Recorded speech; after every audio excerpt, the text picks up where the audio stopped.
કપડા ના બગડે એટલે એપ્રિલ પહેર્યું છે ને આ ડુંગળી ને પછી કેપ્સિકમ મિક્સ કરી લીધું સોસ ભેગું, પછી ચીલી ફ્લેક્સ ઓરેગા ને નમક નાખ્યું, પછી એને હલાવી દેવાનું. રેડી. આપણે વેજીટેબલનો માવો બનાવ્યો તો ઈ ટોસ્ટમાં લગાવી દેવાનો. આપણા નાના કુક માસ્ટર પાસે શીખીએ ટોસ પિઝા બનાવવાની રેસીપી. ટોસ્ટ ઉપર લગાવીને રેડી કરવાનું. પછી ચીઝ નાખવાનું. નાખો જોઈ.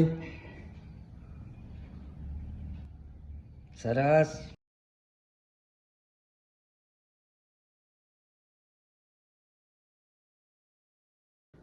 પેલા સબસ્ક્રાઈબ ને ખવડાવો અહીંયા. હા સરસ. ફ્રેન્ડ્સ, મેં બનાવી તમે બનાવજો. બહુ ઈઝી છે. લાઈક એન્ડ સબસ્ક્રાઇબ કરજો.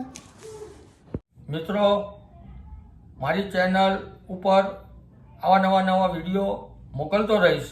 જો તમે મારી ચેનલ ઉપર નવા હોય તો સબસ્ક્રાઈબ કરજો અને મારા વિડીયો સારા લાગે તો લાઈક કરવાનું ભૂલતા નહીં મિત્રો.